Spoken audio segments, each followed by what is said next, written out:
What do you want with me?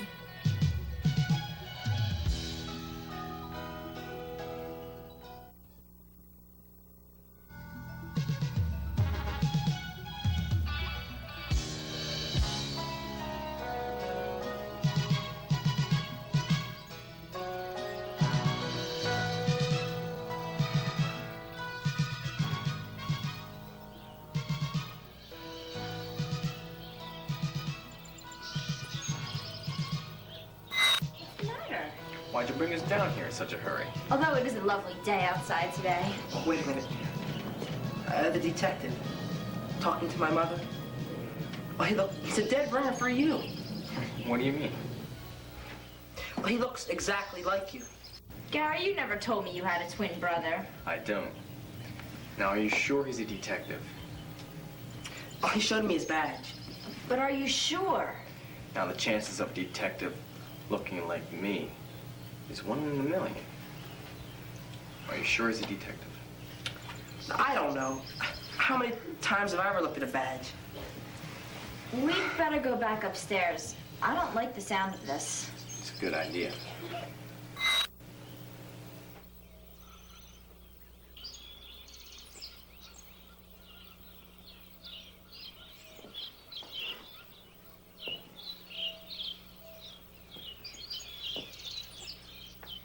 It isn't nice to listen to other people's conversations.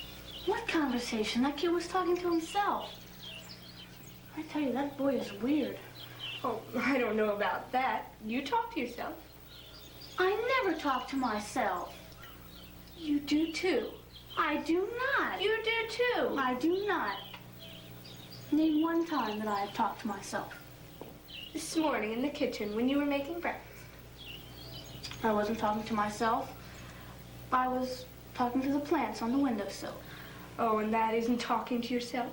No, it is not talking to yourself. It is talking to plants. Come on, we have to find Donald. You do too talk to yourself.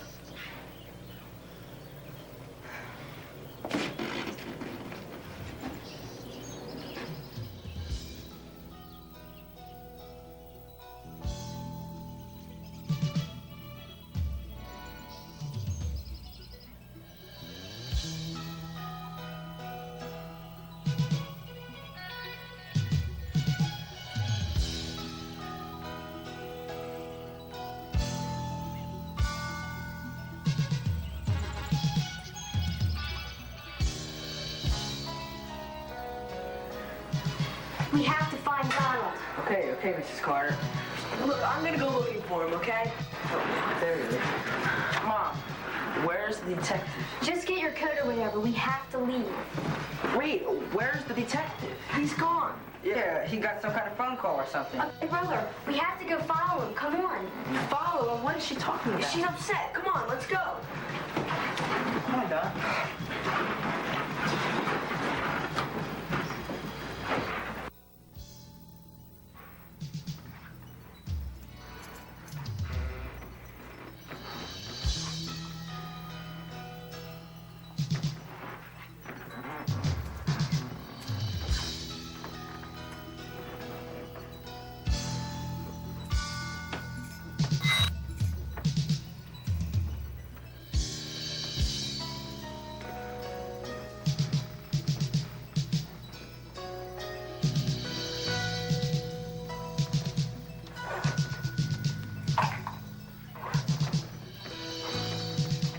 What are you doing here?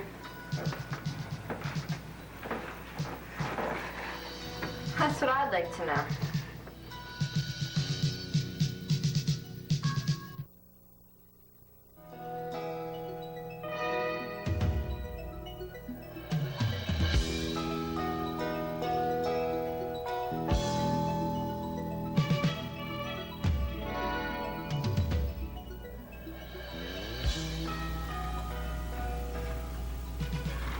What are you doing here? That's what I'd like to know. Linda, what are you doing here? Well, I came looking for you. What? I don't understand. Well, I came up here. The door was open, so I came in looking for you. Do you believe this? No, I don't. Neither do I. Well, I'm sure when we left that we closed and locked the door. Obviously not. Why, Miss Pressman? I'm sure that we locked the door. No, it was wide open. Hello, Linda. I haven't seen you for a while. Hello. Susanna, it's Linda. Yes. Hello. Hello. Look, everybody's waiting downstairs. Why don't you come with us? Oh, sure.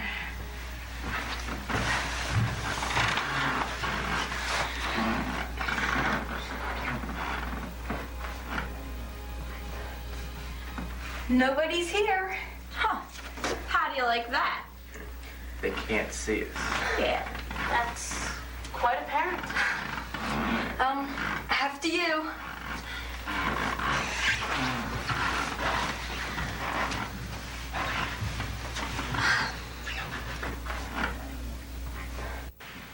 Gary, I don't like the sound of this. First, Linda shows up to look for everyone, but I think she knew that there was no one here. Do you know what I mean? No, I don't. Then, all of a sudden, the Pressman sisters show up. What do you think? I really don't know. You don't know much, do you? No, I don't. Let's just go downstairs and see what they're doing. Okay.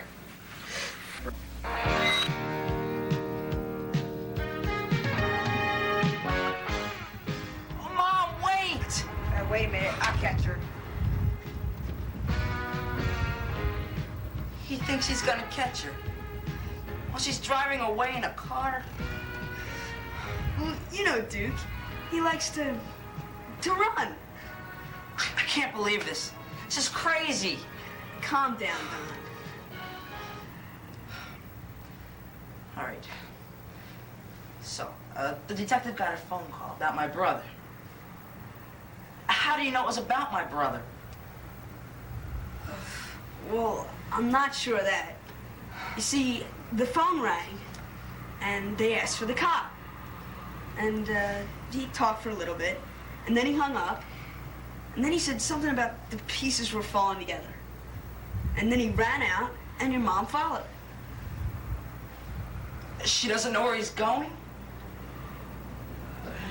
No, I don't think so. She doesn't know where he's going. No. But it'll calm her down. Look, let's go upstairs and relax, okay? Johnny, it's my brother that's missing. I know. Let's go inside and watch some TV. It'll make you feel better. Come on.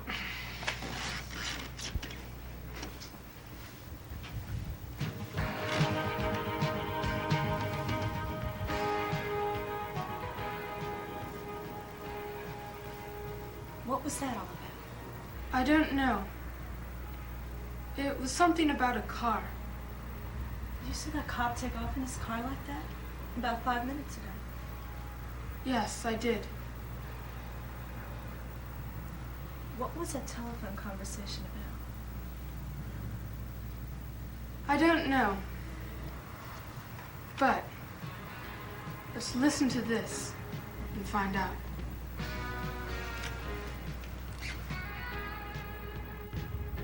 Listen to what? I think they tapped the phone. But isn't that illegal? Yes, it is. I want to hear that conversation. So do I.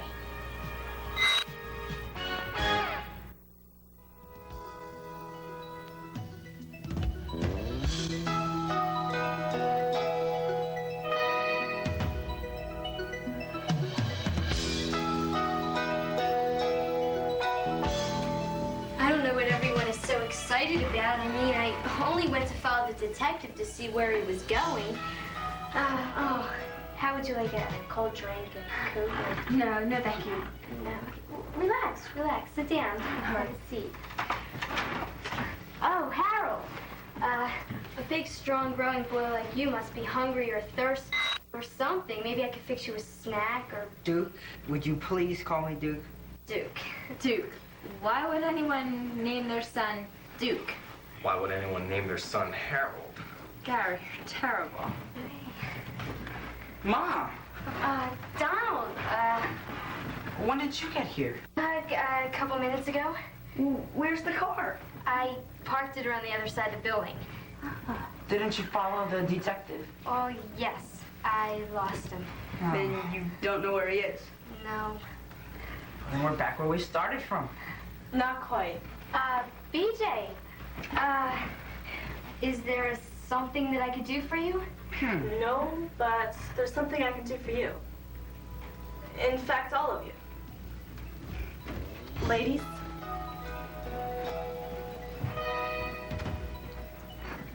That's Stephanie, Susanna. Miss Pressman, have a seat. Linda? Linda. Would you like to sit down? No. BJ, what is this all about? You'll see. But isn't there someone missing?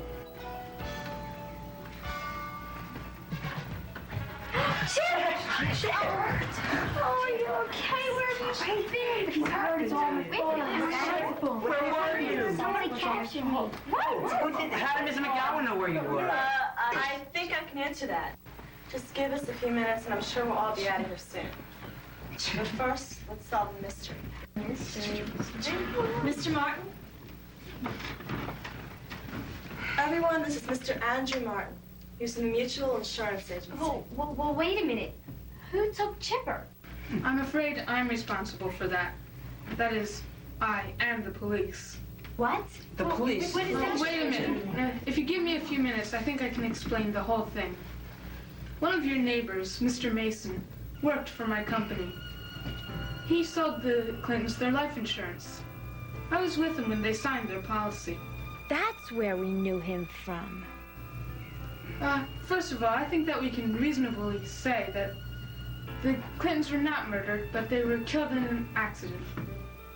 I don't remember that. What do you mean? Maybe I should start from the beginning. Now, let me see if I can piece this together for you. One evening, the Clintons came here and were celebrating. Apparently, one of their businesses, his or hers, we don't know which one, had done quite well. They were imbibing, having a few cocktails, when, as part of the celebration, they packed very rapidly and drove off in their car across the state line. And then they had an accident.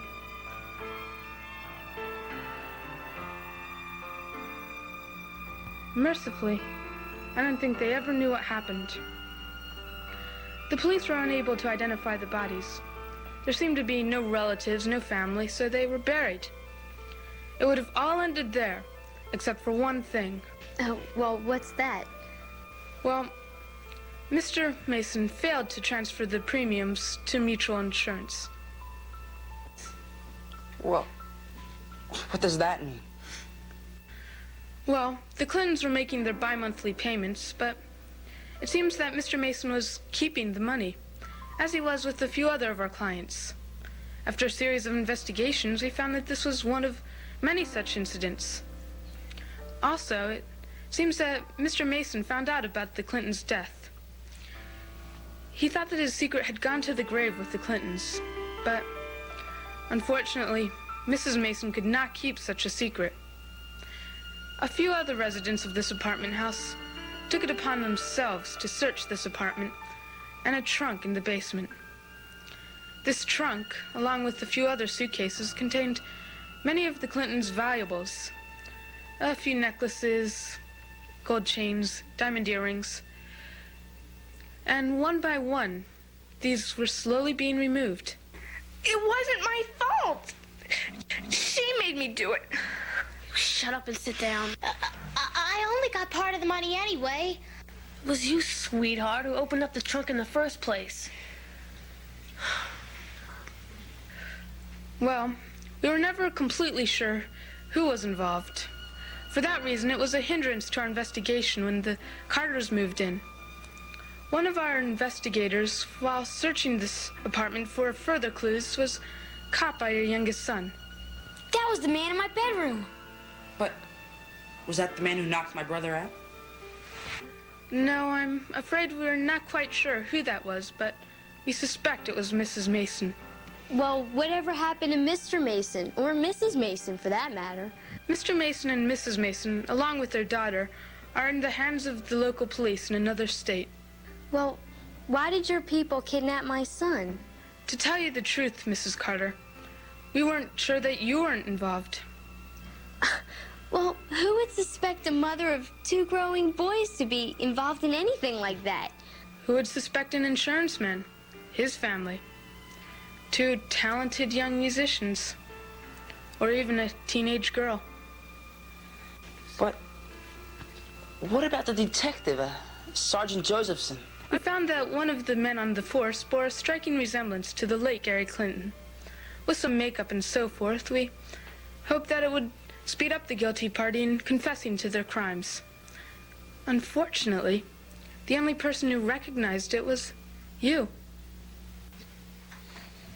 How do you know what Gary Clinton looked like?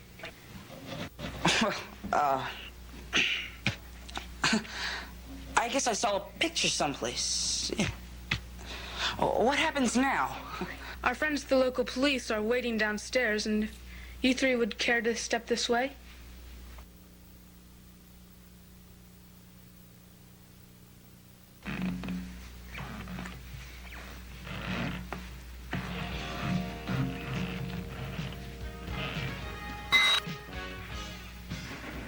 Thank you for your cooperation, and thank you, Miss McGowan. It's been real.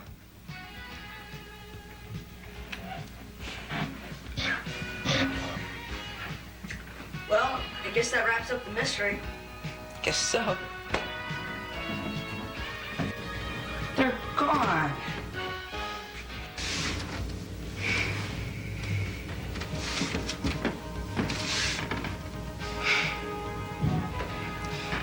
You wouldn't believe me, even if I tried to explain.